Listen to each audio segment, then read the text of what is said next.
Shalom, shalom, boa tarde. 19 de Sivan, 5.784, a contar da criação.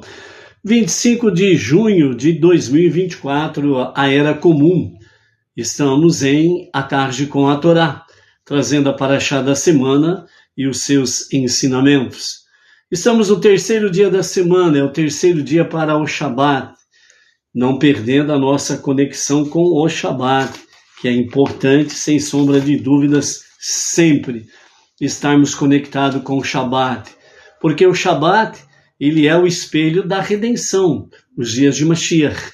Então, por isso, não podemos perder o foco da redenção divina. Estamos na Parashá da semana chamada Shelach Lecha, que significa envie por ti mesmo, né? Que é a questão de Moshe enviar os espiões para espiar a terra prometida. Shelach Lecha, nós estamos no capítulo 13 de Números e vamos até o capítulo 15, verso 47. E esta parashá ela tem 119 versículos nesta parashá, ok? Então, com a conclusão nesta semana com a parashá Shelach Lecha, nós estaremos completando nesse ciclo 5.784, 4.188 versículos estudados neste nosso ciclo, ok? Então, a parashá Shelach, ela traz para nós realmente vários ensinamentos, e nós temos aqui na nossa parashá Shelach, grandes e preciosos instrumentos, ensinamentos, aprendizados para o nosso dia a dia. Cada situação, cada personagem, temos aí diante de nós realmente lições, aprendizados, para que nós possamos colocar na nossa vida e temos aí uma base daquilo que nós precisamos fazer, manter o foco, aquilo que nós precisamos renunciar, aquilo que nós precisamos deixar com que o nosso foco seja mais forte do que outros, né? Então, por isso, Shelach Lecha significa vai por ti mesmo. E dentro desse aspecto, nós temos também a questão da livre escolha, né? Conhecido como livre arbítrio, né? A livre escolha. A parashá, ela se divide de modo geral em duas sessões. A primeira sessão, ela nos fala que contém os capítulos 13 e 14, e é uma narrativa detalhada sobre o pecado dos espiões. E na sessão seguinte, a segunda parte, ela está exatamente no capítulo 15, né, que o assunto muda completamente, com a Torá relatando diversos mandamentos, as oferendas de farinha e libação de halá, sacrifícios de expiação, shabat, né, e tzitzit.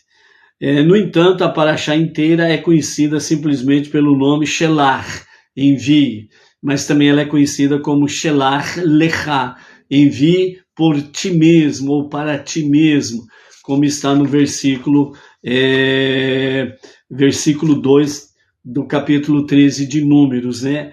O versículo diz, Deus falou a Moshe dizendo, versículo 2, Shelach Lecha, é o que você encontra exatamente no hebraico original, Shelach Lecha, que significa envie por você mesmo, né? Homens para explorar a terra de Canaã, a qual eu estou dando aos filhos de Israel. Envie um homem por cada tribo paternal. Então, o que nós temos aqui sobre a questão de enviar cada um pela tribo paternal, né? Então, quando se trata de tribo, ela está conectada diretamente com a questão paternal. Então, é o nome do pai, é o nome do príncipe, é o nome do cabeça da tribo. Então, por isso, um homem por cada tribo paternal. Ok? Agora, quando se trata da identificação de ser judeu, então aí é pela mãe. Então, a mãe precisa ser 100% judia.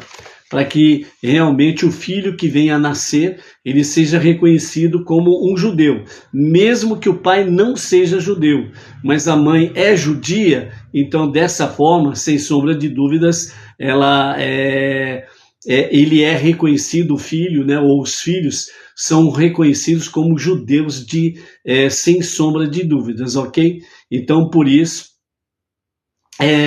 sem sombra de dúvidas, nós podemos ter a questão tribal e questão judeu, né? Então, quando se trata de tribo, é pelo nome do pai, o cabeça da tribo.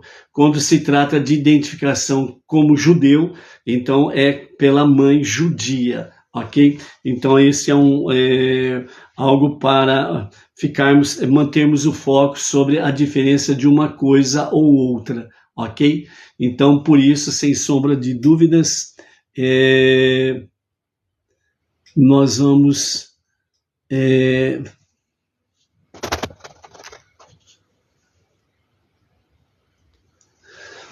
sem sombra de dúvidas, termos esse foco aí para nós podermos compreender as questões em si desse sentido. Então, a Paraxá, ela se divide nesses dois aspectos, capítulos 13 e 14, a primeira parte, e o capítulo 15, a segunda parte, né?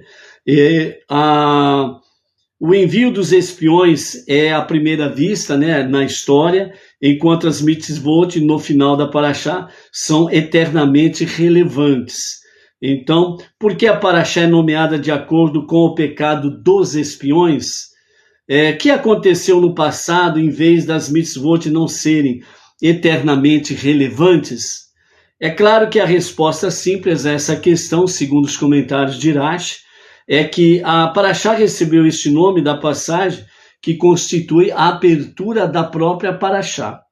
Mas como o nome de uma entidade é o reflexo de sua essência, deve haver uma explicação mais significativa de por que a Paraxá inteira, inclusive suas importantes leis, é chamada de Shelar, né? Envie, né? O pecado dos espiões não foi, como pode parecer à primeira vista, seu relato de que a terra de Israel abrigava um inimigo descomunal. O povo que vive na terra é extraordinariamente forte. As cidades são imensas e bem fortificadas. É o que os espiões falaram, né, conforme ali capítulo 13, verso 28. Pois eles foram enviados por Moshe para coletar informações, e o que eles relataram era a verdade sobre essas questões. Porém, o pecado dos espiões foi a conclusão que eles acrescentaram de que o comando de Deus para conquistar a terra, em sua opinião, na opinião dos 10 espias, dos 12 espias, que realmente seria impossível, ou seja, nem Deus conseguiria obter vitória nesta guerra ali. Essa foi a conclusão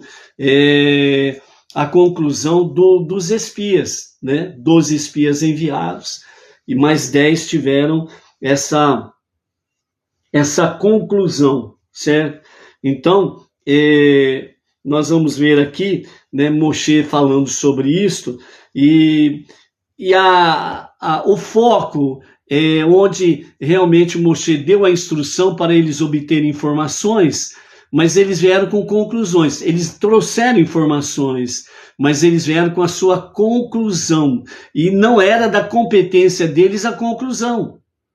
Então é onde que nós precisamos aprender de que a missão na qual Hashem ele confiou a cada um de nós, qual que é a missão que ele nos deu? Transformarmos este mundo para ser a moradia de Hashem. Então, o nosso foco é esse. Agora, qual que é a conclusão? A conclusão não nos compete. E nós erramos quando nós chegamos à conclusão. Então, entre elas, por exemplo, a conclusão, né? Alguns dizem assim, é impossível transformar este mundo para ser a moradia de Hashem. Quantos de nós já chegamos a essa conclusão? Quantos que já falaram isso? Transformar o mundo para ser a moradia de Hashem? Do jeito que está a coisa, do jeito que está andando, é impossível isso. Não tem como. É corrupção sobre corrupção, maldade sobre maldade. É guerra sobre guerra e companhia limitada e por aí afora vai. Então a conclusão, esta conclusão que nós podemos chegar e podemos até inclusive pronunciar isto, nós estaremos à semelhança dos 10 espias, fazendo algo que não é da nossa competência. Moshe deu a ordem para eles colherem informações, mas eles vieram com as informações, sim, mas eles vieram com a conclusão, e a conclusão fez com que o povo entrasse em desespero. Então é a mesma coisa nesse paralelo. Hashem, ele confia a cada um de nós a missão de nós podermos transformar este mundo para ser a moradia de Hashem. Então o que nós precisamos fazer? Trazer mais luz divina, mais presença divina, através do quê? A nossa techuvá diária, as nossas preces diárias, o estudo da Torá, o estudo das 7 leis de Noah, a nossa tzedakah. Dessa forma, nós podemos transformar este mundo para ser a moradia de Hashem. Apesar de sermos sabedores de que 100% isso estará a cargo de Mashiach. O justo Mashiach, no momento que ele se revelar, ele será o rei não somente sobre Israel, não somente sobre o povo judeu, mas ele será rei de todas as nações. Por quê? Porque a própria profecia fala que ele vai guerrear as guerras de Deus. E as guerras de Deus são exatamente o quê? As nações que se levantarão contra a nação de Israel, nos dias de Mashiach, onde realmente todos os judeus estarão em Israel, não haverá judeus entre as nações. Então aí, realmente, os governantes vão entrar num conluio, numa união das nações para formarem o seu grande exército, para realmente, entre aspas, para no planejamento deles colocarem uma definição no caso judaico. Ou seja, vamos colocar em prática a solução final, acabar com todo o povo judeu, aproveitando que eles estão juntos na terra de Israel. Então estas guerras de Deus estão dentro do campo físico, as nações irão levantar-se contra Israel. E então Mashiach vai vencer esta guerra. No campo espiritual, Mashiach também vai vencer a guerra no campo espiritual. Por quê? Porque a idolatria vai cair por terra e Mashiach, ele vai estabelecer realmente o reinado de Mashiach, à semelhança de David, o rei David, e dessa forma então vai estabelecer não somente para o povo judeu, mas para todas as nações, a crença no único e verdadeiro Deus. Aquele que é um e único, indivisível e incorpóreo. Aquele que não nasceu, não morreu, muito menos ressuscitou. O grande eu sou, o único Redentor e o único Salvador. E aí então, realmente, todas as nações estarão ombro a ombro, 100%, plenamente com o povo judeu, no serviço e na adoração ao único Deus. Entendeu? Então, dentro desse aspecto aí, é exatamente para que nós tenhamos o foco e não tenhamos a conclusão nossa negativa e destrutiva, as semelhanças dos 10 espias, entendeu? Então, veja bem que logo no início da Parashá, no capítulo 13, nós temos lá, Deus falou a Moshe dizendo, Shelach lecha, envie homens por você mesmo, para explorar a terra de Canaã, a qual eu estou dando aos filhos de Israel. Envie um homem por cada tribo paternal. Qual que é o foco, ou qual que é a raiz, a base, né, nesse versículo 1 e 2 que nós temos aqui? Primeiro, Deus não tinha intenção de enviar espiões. Foi uma decisão pessoal de Moshe. Segunda questão, Deus estava sabendo que ele ia enviar os espiões, né, para explorar a terra, ele deu orientação: envie cada um realmente por cabeça de cada tribo. Mas vejam bem que antes dele falar envie um homem por cada tribo paternal, nós temos aí no meio do versículo 2, onde Deus está dizendo a Moshe, na questão dele enviar os espias para explorar a terra, né? Hashem, mais uma vez, ele diz: a qual eu estou dando, não diz dará, estou dando aos filhos de Israel. Então aqui, mais uma vez, nós temos exatamente a palavra divina, onde ele diz, estou dando. Ou seja, Deus estava dizendo de forma bem clara, mais uma vez, para Moshe e para o povo judeu, né, que Moshe sempre ouvia de Hashem e transmitia ao povo judeu. Então, Hashem estava confirmando de novo: ó, esta terra aqui é de vocês, é sua, ninguém vai tirar essa terra de vocês, simplesmente isso. Então, estou dando. Então significa que Deus estava confirmando: essa terra é vossa, é propriedade vossa. Então, pode vir ONU, pode vir o mundo inteiro falar que o povo judeu não merece as terras, aquelas terras ali do Oriente Médio. Não importa. A opinião alheia, não importa, seja qual for o órgão, país, Estado que queira dizer que o povo judeu está ali de abelhudo. Deus disse: esta é a terra que estou dando a vocês. Ponto final. Simplesmente isso. Então, principalmente depois de 14 de maio de 1948, que o povo judeu retornou à terra prometida, né? E aí desencadeou guerras e guerras e guerras, e estão até hoje, né? Não que Israel procura briga, mas as pessoas procuram briga com Israel. Israel não vai a país algum, invade país algum para fazer guerra. Israel, o povo judeu, quer apenas viver na sua terra dada por Deus e permanecer ali em paz e viver em paz. Mas as nações não aceitam isso. As nações não querem isso. Não adianta, vários primeiros ministros fizeram acordos de paz, cederam terras, a Cisjordânia, Gaza.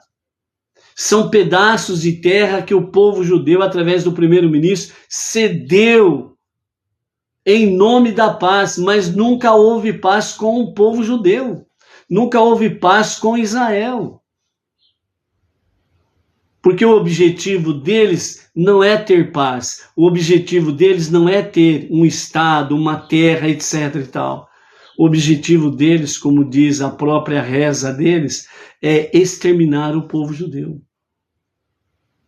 Mas aquele que está acima de tudo, de todos, o único Deus, o único soberano, ele disse a Moshe: esta é a terra que eu estou dando a vocês. Ponto. Então, 14 de maio de 1948, de lá para cá, o povo judeu voltou para Eretz Israel, a terra de Israel, e não sairão mais dali eternamente. Podem fazer o que for, podem pular no avesso, podem fazer o que quiserem. O povo judeu não sai mais dali, sem sombra de dúvidas, ok? Então, é essa questão aí que nós precisamos manter o foco.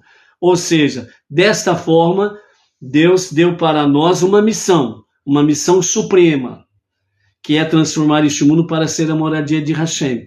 Os 5 passos nós já falamos. Isso nós precisamos manter o foco e continuar em frente, para que, sem sombra de dúvidas, nós possamos cumprir com a nossa missão. Fazermos a vontade de Hashem. E dentro desse aspecto aí, né, não é a semelhança da decisão de Moshe de ter enviado os espias, como diz a Parashá, Shelach Lecha, envie por você mesmo, né? Para Hashem não precisava enviar espias, mas o povo queria e Moshe fez a vontade do povo. E aí deu no que deu, que nós vamos ver daqui a pouco sobre isso daí.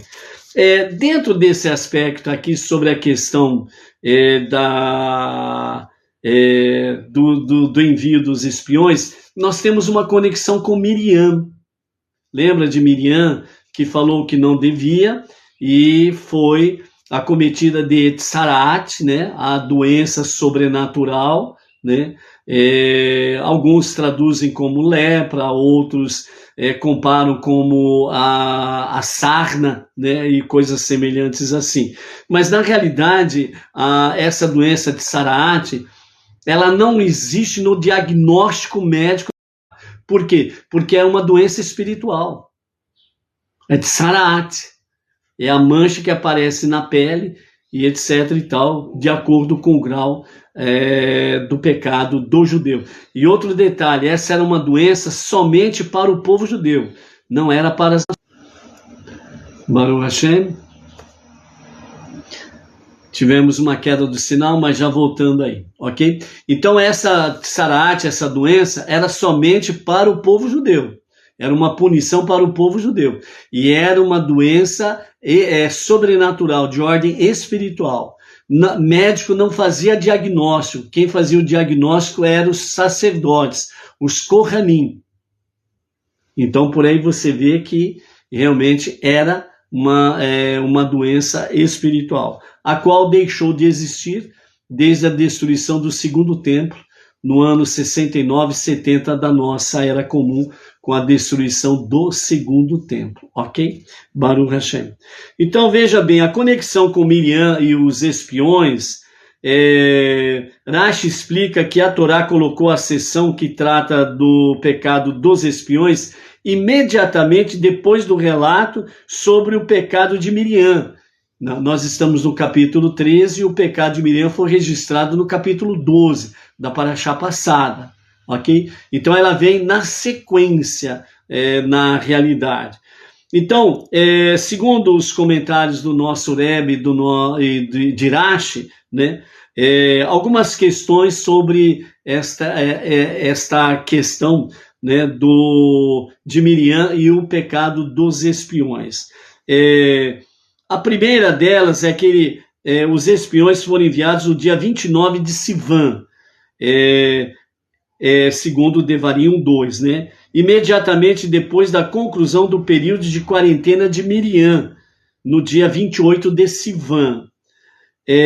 Então, por que Rashi pergunta, por que a seção que trata dos espiões se segue a seção que fala de Miriam?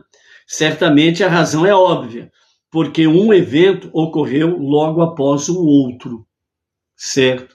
Então, vamos abrir aqui um parênteses para nós vermos questão de datas, né? Questão histórica, geograficamente, e tempo, e questão de tempo. Então, a saída do Monte Sinai ocorreu no dia 20 de Iyar, como está lá no capítulo 10 de Números. A viagem para Kivrot Hatavá levou um dia, por isso eles teriam chegado naquela noite, na véspera de 21 de Iyar. Eles permaneceram ali por 30 dias, segundo Devarim, capítulo 1. Eles então saíram de Kivrot Hatavá no dia 21 de Sivan e chegaram em Hatzerote, conforme está registrado no capítulo 11, verso 35 de Números, naquela noite, a véspera do dia 22 de Sivan. Miriam então falou de Moshe e ficou em quarentena por 7 dias, incluindo o próprio dia 22, certo? Até amanhã do dia 28. E eles partiram imediatamente e teriam chegado ao deserto de Parã naquela noite, 29 de Sivan. Assim como Rashi escreve que os espiões foram enviados em 29 de Sivan, ocorre que eles foram mandados logo após a quarentena de Miriam, provavelmente na manhã do dia 29, segundo o discurso do nosso Rebbe Menachem Mendel, Likutei Sichot, volume 19, página 1, nota 6, ok? Dados históricos, geográficos e também de tempo, ok?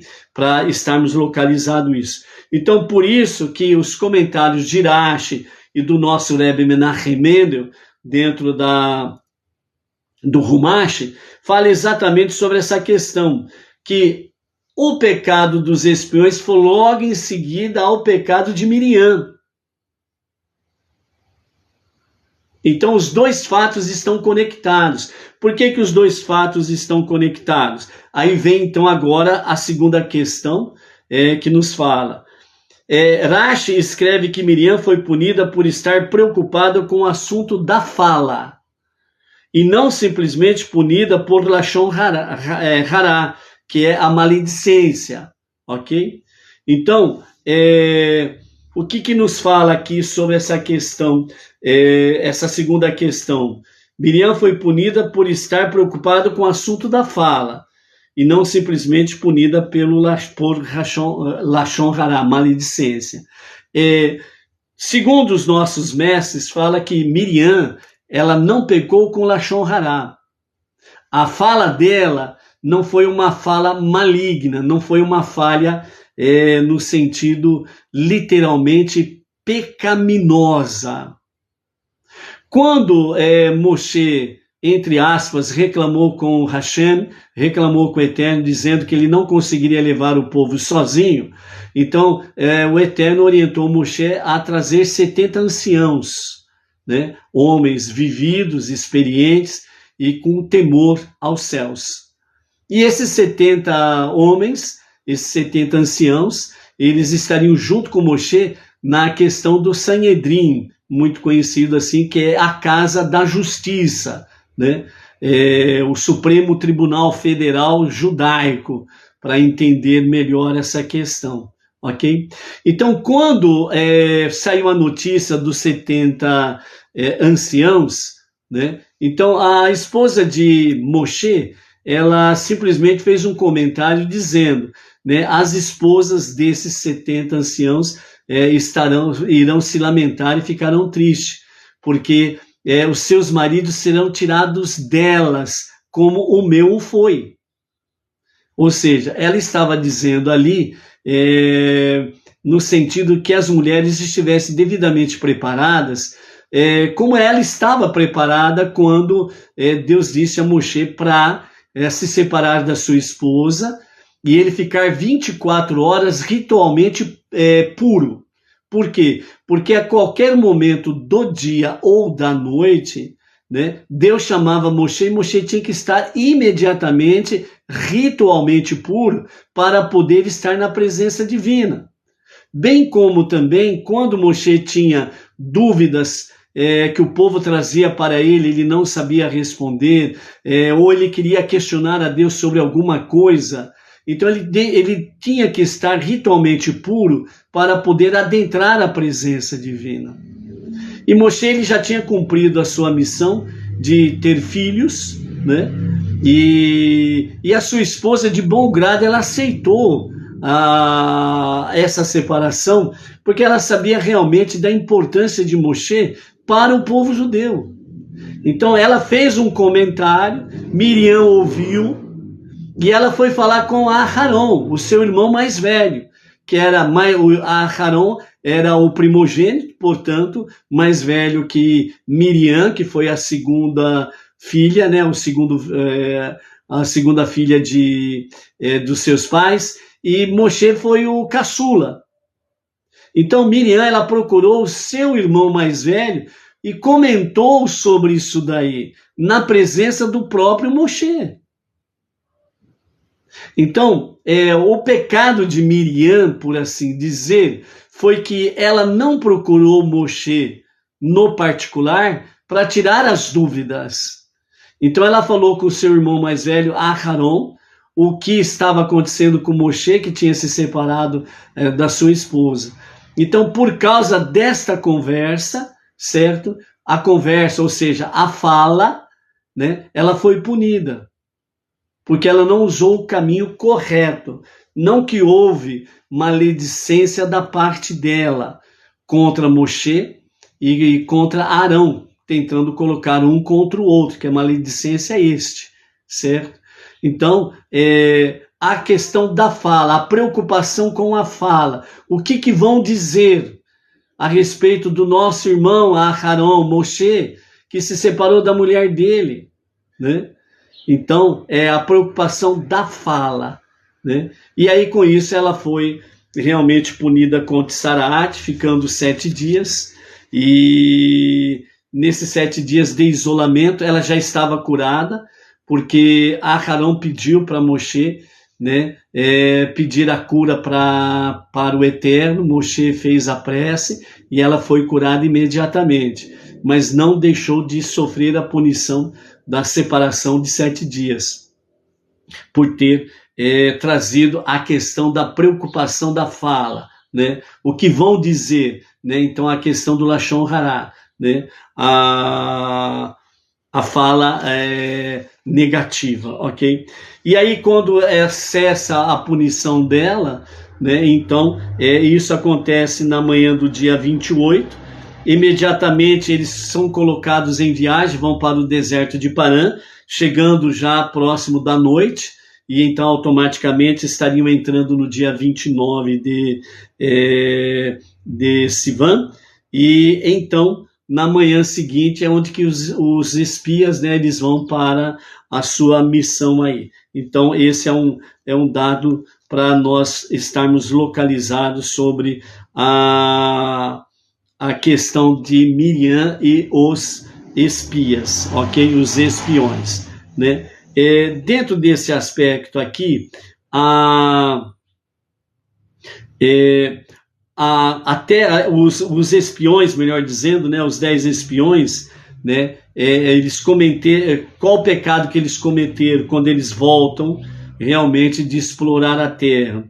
Eles relatam aos habitantes, né? Ao povo judeu, que a terra prometida, a terra de Israel, é extremamente forte e que eles não conseguiam imaginar como ganhariam a batalha contra aquele povo que ali estava na terra prometida.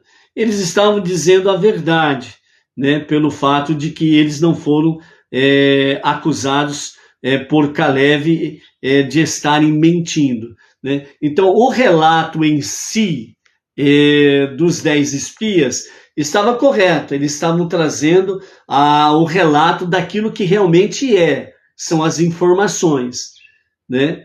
Então as informações estavam corretas. O que não estava correto foi a conclusão que os 10 espias tiveram, onde eles, na sua conclusão, eles vieram e disseram: nós não vamos vencer esse povo. Não tem como vencer esse povo. Nem o próprio Deus pode vencê-lo, porque ali tem gigantes que sobreviveram ao dilúvio, portanto, eles venceram Deus no dilúvio. É o que eles estavam querendo dizer, né? Então, que nem Deus podia vencer os gigantes que ali estavam. Então, essa conclusão foi o pecado dos 10 espiões no seu relatório trazido ali. E por que se tornou grave essa palavra, essa conclusão que eles chegaram? Ela se tornou grave porque o caso aconteceu imediatamente ao caso de Miriam. Então todo o povo sabia que Miriam tinha sido punido por causa da fala. E os 10 espias não tiveram medo de falar mais do que devia. E acabaram trazendo as suas conclusões negativas e destrutivas, onde o povo chorou e chorou grandemente por causa do relatório dos 10. Mas em contrapartida, nós temos aí realmente a palavra de Caleb, né? E de Yehoshua, Josué, né? A terra, a conquista não é impossível. Nós podemos ir contra o povo, pois eles são mais fortes do que nós. pois os espiões foram incumbidos de coletar informações e não de decidir se a conquista era possível ou não, né? É a questão dos 10 espias ainda. Entretanto, a explicação aceitável dentro da nossa paraxá, no nível literal, poderia se argumentar que mesmo a conclusão dos espiões não era um pecado, no modo simples de entender, pois o propósito de sua missão era basicamente estimar a possibilidade de conquistar a terra sem os milagres. E ao que tudo indicava, era verdade que a conquista era impossível, segundo a ordem natural. Então, segundo a ordem natural, tudo bem. Mas a conclusão deles foi que realmente eles foram além desta palavra, além da informação, onde eles chegaram com a conclusão de que realmente nem Deus poderia vencer os gigantes daquela terra, né? E isso trouxe realmente a questão do Lashon Hará, a punição para com o povo judeu, que foi devido a isso, que eles foram sentenciados a vagar pelo deserto durante os 40 anos, ok? Então, o pecado de Miriam, né, não foi ter falado mal de Moshe, conforme Rashi traz para nós. Escreve explicitamente que ela não pretendia falar negativamente sobre ele. Seu erro foi, como Rashi coloca aqui para nós nessa questão, ela foi punida por estar preocupada com o assunto da fala. Se Miriam não podia entender por que Moshe se separou da sua esposa, ela deveria ter lhe perguntado e não discutido o assunto abertamente com outra pessoa, mesmo sendo seu irmão mais velho. Assim, seu pecado não foi uma difamação intencional de Moshe, mas algo muito mais sutil. Sua vontade de falar abertamente sobre questões sensíveis, propensas a serem mal compreendidas. Esse também foi o pecado dos espiões, certo? Ou seja, assim como Miriam, né, ela teve vontade de falar abertamente de assunto que deveria ser falado em particular.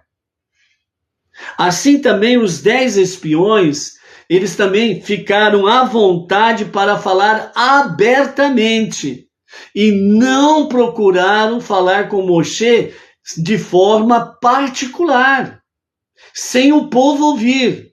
Ou seja, assim como Miriam falhou em não tirar as dúvidas pessoalmente com Moshe, assim os 10 espiões falharam também de não tirarem as dúvidas pessoalmente e em particular com Moshe.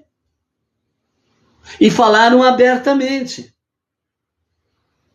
E isso trouxe realmente um baque muito violento com referência ao povo, onde o povo chorou, descabelou-se todo, né? É o fim do mundo, é o fim do mundo. Vamos todos morrer, né? Por aí afora vai. Então essa é a questão. A lição que fica para nós é que uma experiência pessoal que você certamente já passou por isso. Uma ou mais vezes, quantas vezes você passou por uma situação semelhante, que em vez de você ficar em silêncio, você falou abertamente o que não devia e trouxe vários problemas para você. Em vez de você ter procurado a pessoa em questão, em particular, e conversar com a pessoa em particular para tirar as dúvidas, e você acabou falando abertamente. Quantas vezes que nós caímos nesta falha? Quantas vezes que nós caímos neste erro? E depois que acontece, aí vem aquela questão, meu Deus do céu, por que eu fui falar abertamente sobre isso? Eu devia ter procurado a pessoa X e ter conversado com ela em particular. Me daria muito menos problema do que agora com esse monte de problema que está pipocando na minha cabeça. Acredito que praticamente quase todos nós, ou todos nós, passamos por uma experiência semelhante. Então o aprendizado que fica é exatamente esse, que nós precisamos tirar a dúvida com a pessoa objeto em questão, e não falar para um outro, para um outro, para um outro e para um outro. Procure a pessoa em questão e fale em particular com ela. E aí você realmente vai tirar as dúvidas e não vai ser aquela coisa monstruosa que parecia ser, entendeu? Então esta é a lição que fica para nós dentro desse aspecto aqui, ok? Nós temos aí diante no capítulo 13 ainda, né? Nós temos aí lá no versículo 16, esses eram os nomes dos homens que Moshe enviou para explorar a terra. Moshe chamou Oxéia, o filho de Num, e ele acabou chamando Oxéia, filho de Num, de Yehoshua. Os nossos sábios, eles falam que Moshe, ele acrescentou um Iud no nome de Oxéia, e aí ficou Yehoshua, né? Então esse Iud no início do nome, né, popularmente conhecido como Josué, né? Todos nós sabemos que o J não existe no alfabeto hebraico, principalmente o alfabeto hebraico bíblico, né? Então o Iud, ele foi colocado no começo do nome de Oxéia, né? E ficou então Yehoshua, né? Então nós temos aí o Iud e o rei no início, respectivamente, primeiro e segundo, no nome de Oxéia, ok? Né? E ficou Yehoshua.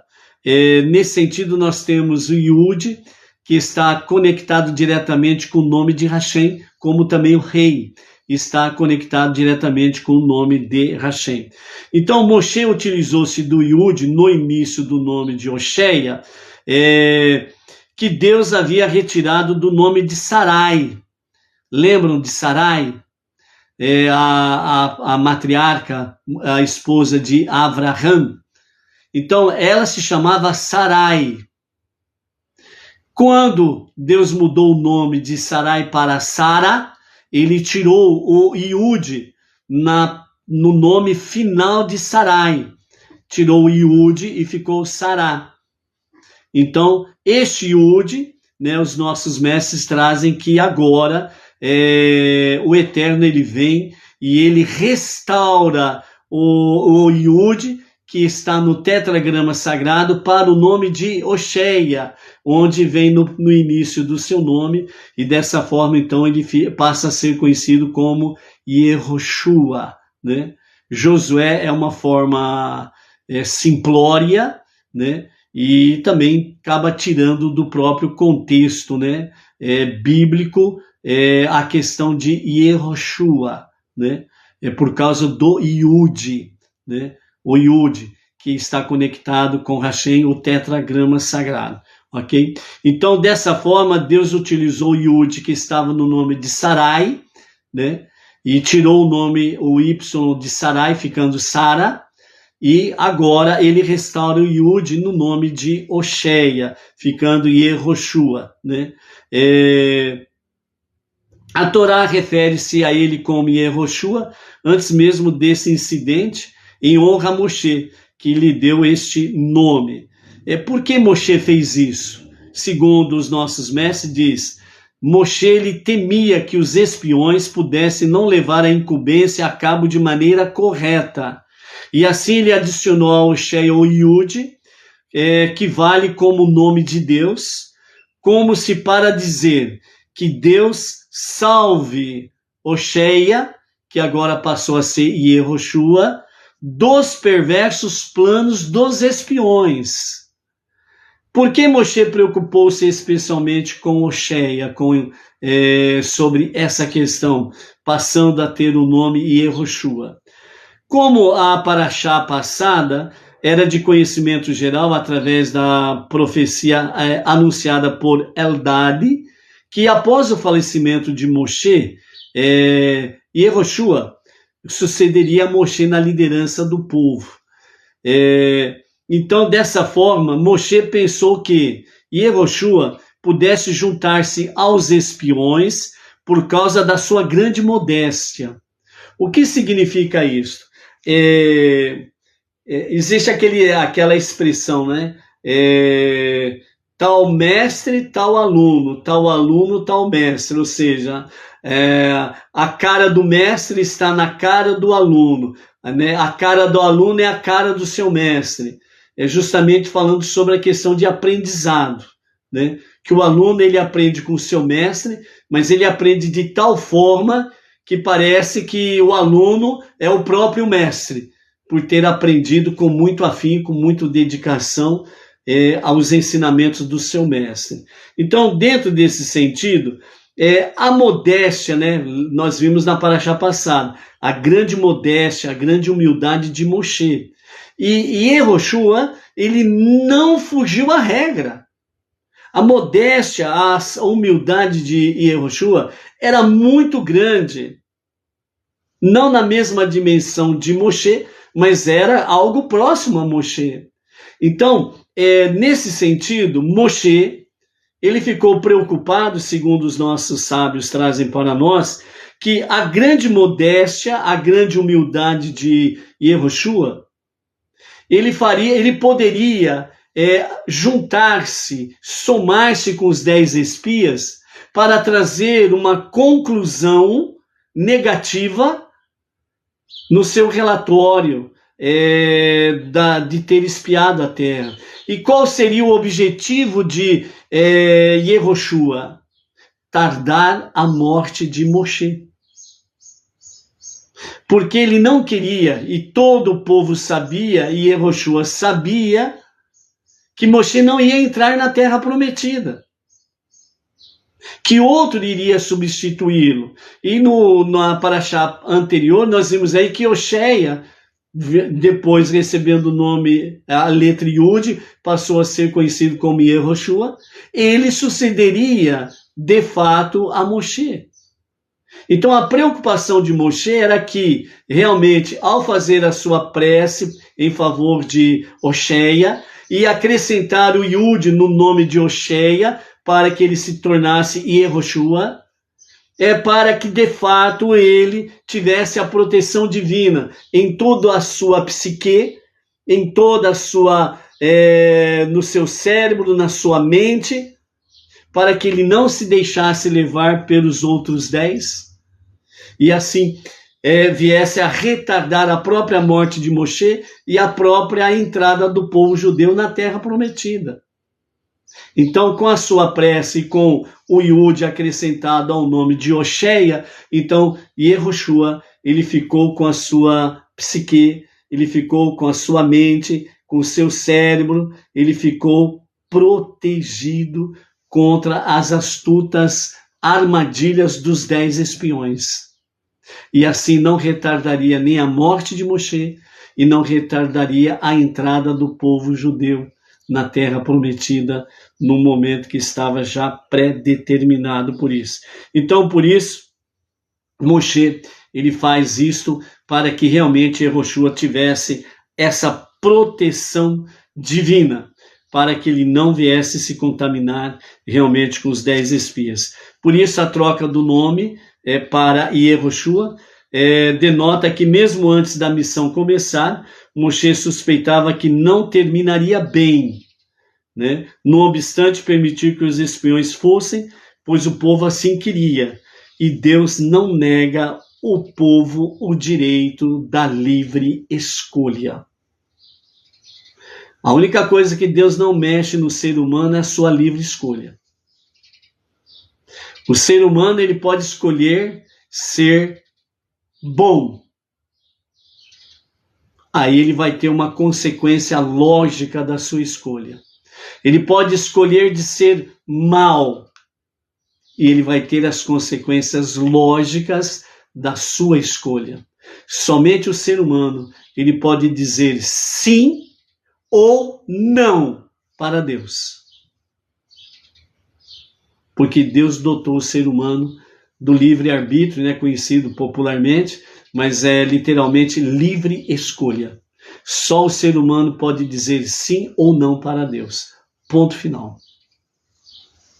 Obviamente, toda e qualquer decisão que tomamos, nós estamos atados às sequelas ou às consequências da nossa escolha, ou para o bem ou para o mal. Não restam dúvidas quanto a isso daí, ok? Então, essa é a conexão com a questão do nome Yehoshua. Depois, no versículo 20, no capítulo 13, nós temos aí onde Moshe está orientando, né, os espias o que eles deveriam fazer, né? Nós temos aí, né, desde o versículo 17 até o versículo 20, as orientações de Moshe. Então, versículo 17 até o 20 do capítulo 13. Moshe os enviou para explorar a terra de Canaã. Ele lhes disse: vão por este caminho ao longo da fronteira ao sul, até atingirem o mar, e então vão pela costa oeste até atingir Hamat, que é próximo ao monte Or. Vejam que tipo de terra é esta. As pessoas que ali vivem são fortes ou fracas? Há poucas delas ou há muitas delas? Como é a terra que elas habitam? Ela é boa, com poços e nascentes, ou esses são ruins? Como são as cidades e os habitantes que ali vivem? São cidades abertas ou fortificadas? Como é o solo? É fértil ou estéril? Há pessoas justas entre elas, que são como árvores que protegem seu povo ou não? Sejam corajosos e tragam alguns frutos da terra, né? Então nós lemos assim os versículos junto com os comentários de Irache, ok? Então por isso que você pode observar algumas diferenças da Torá escrita normalmente, ok? Então vejam bem, então essas são as informações que eles deveriam colher e trazer o relatório. Eles trouxeram o relatório, mas no seu relatório eles tiveram a conclusão, que foi o pecado deles, a conclusão, que nem Deus seria possível de poder vencer os gigantes que ali habitavam, ok? Que nós parecíamos formigas, né, diante deles, etc. e tal. Outros detalhes que nós temos aqui,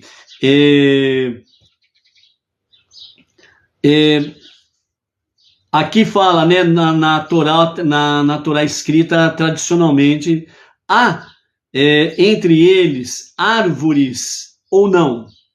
Então aqui, junto com o comentário de Irache, junto com os comentários dos sábios, né, então há entre eles, o que há entre eles?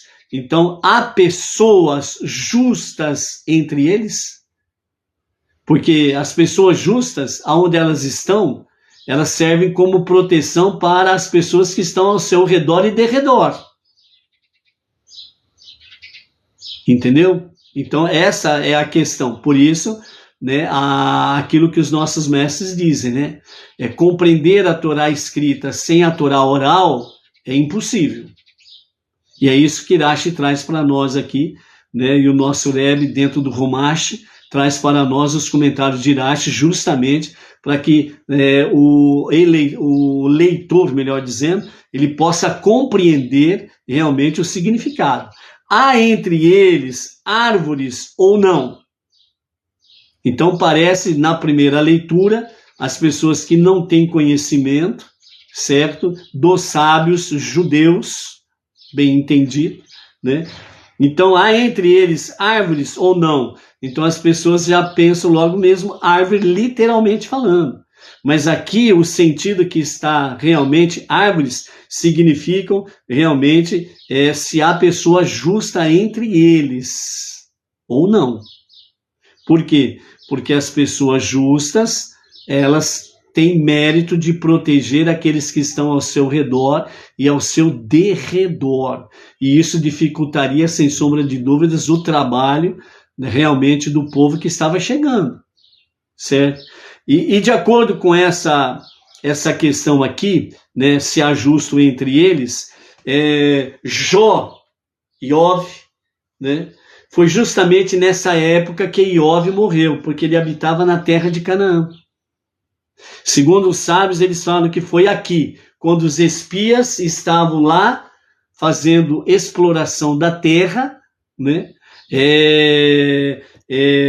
Jó veio a falecer. Então, com a Torá oral, trazendo os nossos mestres o conhecimento, então eles falam que por onde eles passavam sempre havia um velório, certo? De alguém importante ali da cidade, da cercania. Então as pessoas convergiam todo para o velório. Então eles podiam passar sem serem observados, sem serem notados. Era uma forma deles serem protegidos. Mas aí dentro da própria Torá oral fala que numa determinada localidade alguém muito importante morreu porque tinha muita gente ali no velório. Então, por isso, quando eles trazem um relatório, ele fala, essa terra, ela consome os seus habitantes. Porque por onde eles passavam tinha um velório. Para desviar a atenção das pessoas, dos vilarejos, das cidades, para não observarem. Então, morreu alguém importante, então toda a cidade, toda a comunidade ficava em convulsão. O fulano morreu, o que será que aconteceu? Que não sei. Então, aquelas coisas todas. Então, as pessoas, os espias, eles passavam desapercebidos. E numa delas foi onde que realmente Jó, né, Iov, faleceu e a convulsão foi muito grande e as pessoas estavam realmente ali envolvidas com o velório de Iov, de Jó, né? Então, é aqui, nesse momento que Jó ele falece, e então o único justo que havia entre eles na terra de Canaã, então ele deixa realmente esta configuração do mundo físico e automaticamente aquelas 7 nações perdem a proteção de um justo, de um tzadik. Então aí realmente a certeza de que o povo judeu, o exército judaico, ele vai para a batalha com a vitória garantida, né? Sem sombra de dúvidas aí, ok? E aí nós temos no versículo 20, onde fala sobre a questão, né? O solo como é o solo, fértil, estéril, há pessoas entre eles, né? Pessoas justas entre eles, como as árvores, etc. Sejam corajosos, no final do versículo 20 já, sejam corajosos e tragam alguns frutos da terra. Estava na estação em que as primeiras uvas amadurecem, né? Então, os ensinamentos racídicos que fala para nós é que Moshe não ordenou aos espiões que trouxessem especificamente as uvas, mas apenas frutos, certo? E nós vemos que eles trouxeram várias frutas, uvas, romãs e figos, como está no versículo 23. Então, por que a Torá enfatiza que estava na estação em que as primeiras uvas amadurecem, e não simplesmente mencionaria, né, a época em que as frutas amadurecem? O processo de espionar a terra para conquistá-la representa a missão diária de avaliar sobre como avançar na conquista deste mundo físico para Deus, usando mais efetivamente o tempo e os recursos para a Torá. O versículo 20 conclui que a meta desse processo é representado pelas uvas. As uvas são únicas pela visibilidade de suas sementes, através das suas peles. E isso nos ensina que o objetivo da nossa observância é tornar transparente a pele física deste mundo para o seu propósito espiritual mais elevado. Ou seja, trazendo de forma simples e bem objetiva essa questão das uvas transparentes. Somente as uvas é um fruto que pela sua pele se vê o interior dela, as sementes, ok? E aí o traçado, né, da observância que a pele física deste mundo nós precisamos realmente trazer à tona para que as pessoas possam compreender o propósito espiritual mais elevado desta terra. Ou seja, amados, por que a nossa missão suprema, nobre, é exatamente transformar este mundo para ser a moradia de Hashem? Porque este mundo, entre aspas, ele é de fato comparado à uva. Por quê? Porque a pele que está sobre este mundo não é a verdade, o verdadeiro mundo estabelecido por Hashem.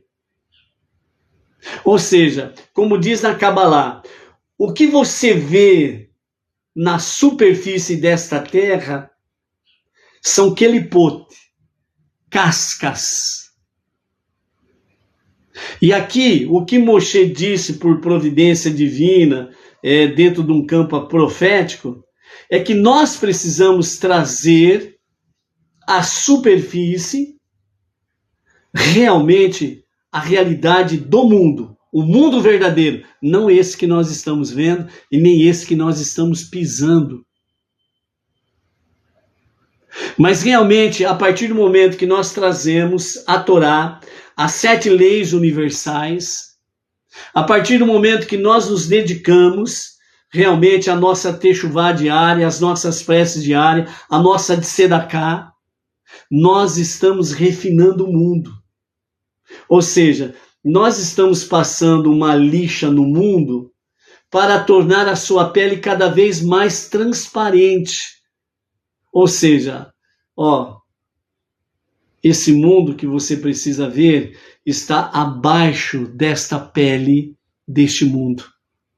Por isso que a redenção final, com o justo Mashiach, vai trazer totalmente à superfície o verdadeiro mundo, onde o mal, totalmente extinto, vai aparecer apenas a bondade divina, como nos 7 dias da criação, no 6º dia e no 7º dia em que Hashem ele cessou de construir e estabeleceu o dia de santidade. Ou seja, a nossa missão suprema, que é transformar este mundo para ser uma moradia de Hashem, é para que nós estejamos lembrando da palavra profética, realmente do significado das uvas. Estava na estação em que as primeiras uvas amadurecem. Ou seja, nós estamos no início para a redenção final, em que, ao trazer os cantos do mundo, nos 4 cantos do planeta, e através do judaísmo com os nossos rabinos, trazer às nações as 7 leis de Noah, e entre as nações, cada vez mais não-judeus estão abraçando as 7 leis de Noah, o monoteísmo. Baruch Hashem, mais um corte da internet, para concluirmos então o nosso estudo aqui. Ou seja, para aprendermos a lição que estava na estação em que as primeiras uvas amadurecem.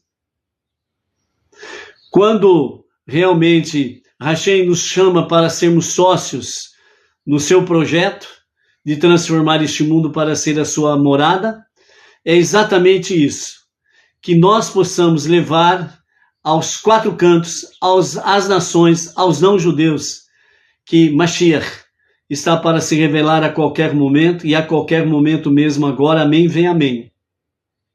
E então, com o justo Mashiach, os 4 reinos serão restabelecidos, retificados.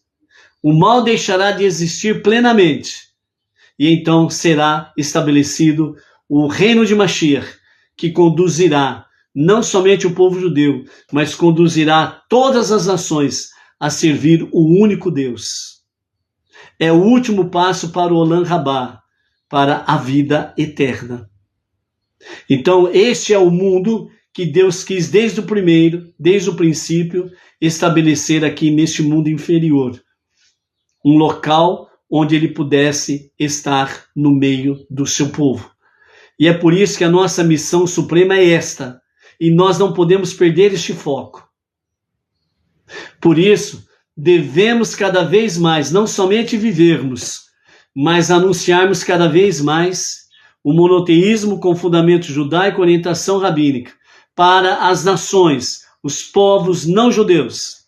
As 7 leis de Noé, que é a base, alimentada exatamente pela Torá.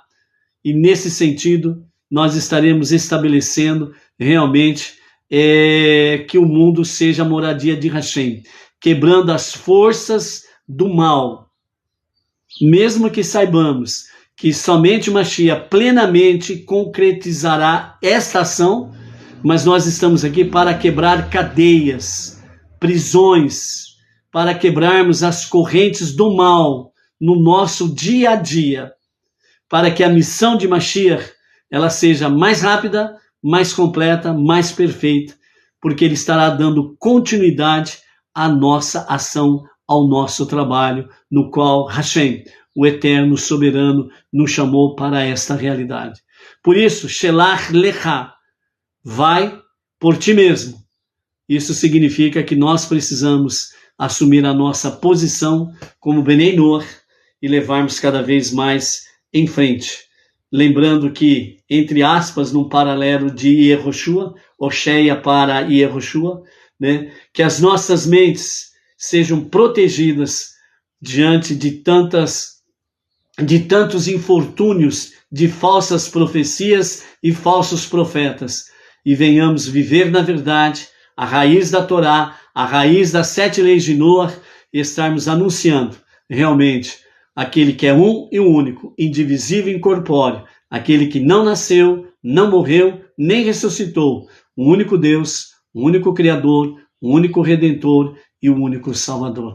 E assim, nós estaremos fazendo com que esse mundo verdadeiro seja visualizado, mesmo que através das cascas, mas seja visualizado nos nossos dias, para que em Mashiach nós possamos de fato conquistarmos a terra prometida, ou seja, o mundo em que Deus quer fazer a sua moradia e estará realmente presente nos 4 cantos do nosso planeta.